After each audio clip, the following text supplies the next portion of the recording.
How many days a week should you work out as a beginner?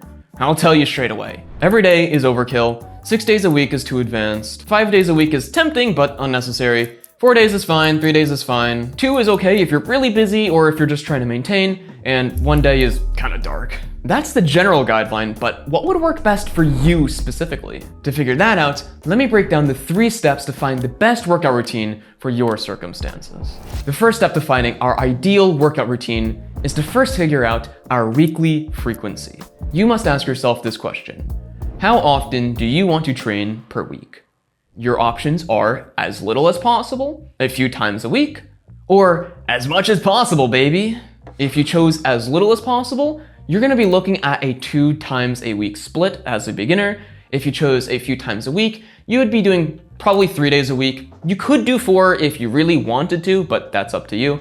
And if you wanna go as much as possible, optimize everything, then just do 4 days a week. If you're training twice a week, then you would want to do a full body routine. So you're just hitting all the muscles in your body once, and then doing that same thing again at a different time in the week. But make sure you do different exercises for the same muscle groups. If you're doing 3 times a week, I would also recommend a full body split. But here you can maybe have more of an emphasis on certain muscles every single workout. So maybe your first full body workout is focused on some pushing exercises, so like your chest, your shoulders, and your triceps. Maybe your second full body day is focused on pulling movements, so like your back and your biceps. And then maybe your last day is focused on legs. You could do like a push-pull legs for a beginner, and then you're only training your body parts once a week. That's not really optimal, but it's a very easy workout and it's very, very quick. So it's a great way to get into the gym, but if you're really serious, I would recommend a 3-day full body routine with an emphasis on different muscles each day. And for 4 days a week, you would be doing upper lower. So that would look like Monday, Tuesday, upper lower, rest on Wednesday, Thursday, Friday, upper lower. It's pretty self-explanatory. You train your upper body on your upper days and your lower body. You fucking get the point. As long as you hit all of your muscles twice in a week, you will be fine. The only reason that we have 2 day a week splits and 3 days, 4 days, 5 to 6 days, it all just depends on how much we want to hit each muscle and then how we break up all of our muscles across the week. So obviously, if we're only working out twice in a week, we necessarily have to hit everything in both of those workouts.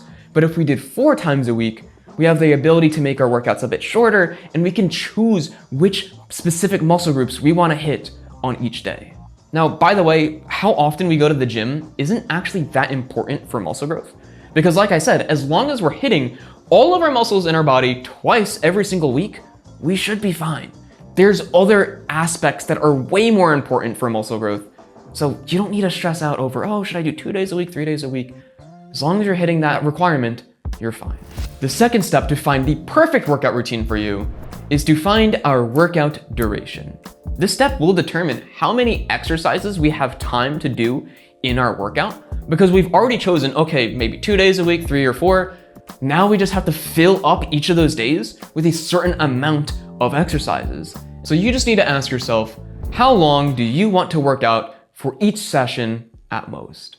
We have 30 minutes, 45 to 60 minutes, and 60 to 90 minutes. If you chose 30 minutes, then you probably have enough time to do about 9 sets. If you chose 45 to 60 minutes, that's about 18 sets, and 60 to 90 minutes is about 25 plus sets. And by the way, as a beginner, just because you might have 90 minutes to work out, or maybe you're free all day and you have 3 hours to work out, doesn't mean that you need to work out for that long. And honestly, as a beginner, I don't think you really need to work out for any longer than an hour at a time. Like if your workouts as a beginner are longer than 60 minutes, you're probably doing something wrong.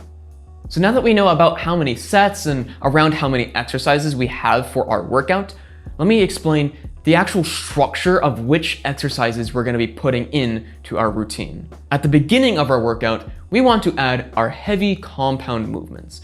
So think of this as like your bench press, your squat, your deadlift, anything that you're gonna be training heavy and for low reps with, do first. These heavier compounds will hit a lot of muscles at once, and so they usually are a bit more taxing, and so you want to do them when you're fresh at the beginning of the workout. Then we can move on to any compound exercises that we aren't doing for low reps. So most of the time this is like your back exercises. So your lat pull downs, your bent over rows, maybe like a back extension, anything that hits multiple muscle groups at once, but we're still not training with low reps. So it's not as fatiguing, but we still want to do it after we do like our main heavy stuff. And at the end of the workout, we're going to be adding isolation exercises. Anything that's only hitting one muscle group at a time. And just because we're only hitting one muscle group doesn't mean that it's easy. So we still have to push hard for these exercises. If you're doing a short workout, you might only have time to do your main compounds and maybe like a lighter compound for higher reps, and that's it. And of course, if we're doing a longer workout, we're gonna have more isolation exercises at the end. Now, this is great and all, but if we want to get more done in a shorter amount of time, we need to find a way to make our workouts faster. So let me tell you a couple of strategies that we can use to do just that. So the first thing that we can do is train with a circuit style. So rather than training normally, which is, you do your exercise, then you rest for a minute, 2 minutes, you do the next exercise, and you do that for 3 sets, then you move on to the next one. Circuit style, you go all the way down and then you rest at the end. And so it's a lot faster because we're cutting out a lot of rest from the middle of the workout and we're just kind of doing it at the end. So it is a little bit more cardio intensive, and if you're just training at home, you want to get a quick workout done in, this is actually a great way to get a lot of work done quickly. And I actually made an entire workout that is a circuit style that you can do from home in your bed. That's 3 times a week and it's 30 minutes per workout. So if that actually sounds quite up your alley, I'll link the video for you here. So the second thing we can do to speed up our workouts are doing supersets. Think of supersets like a mini circuit. So rather than doing our entire workout without any rest and resting at the end, we would only do this for maybe 2 exercises. You would want to do this for isolation exercises that are specifically hitting different muscle groups. So this works great if you're doing like triceps and biceps, or if you're doing shoulders and then some other random exercise like calves. You don't want to do this for the same exact muscle group. So don't superset skull crushers with overhead tricep extensions because it's the exact same muscle, your triceps, and you're not giving your tricep time to rest. And the whole point of a superset is whilst one muscle group is resting, you're working the other one. The third thing you can do to speed up your workouts is to just do higher reps, because if you're training with a lot of low rep stuff, a lot of strength type training, it takes longer to warm up because you don't want to throw any of your muscles or hurt yourself, and you're pushing hard, so you have to rest longer.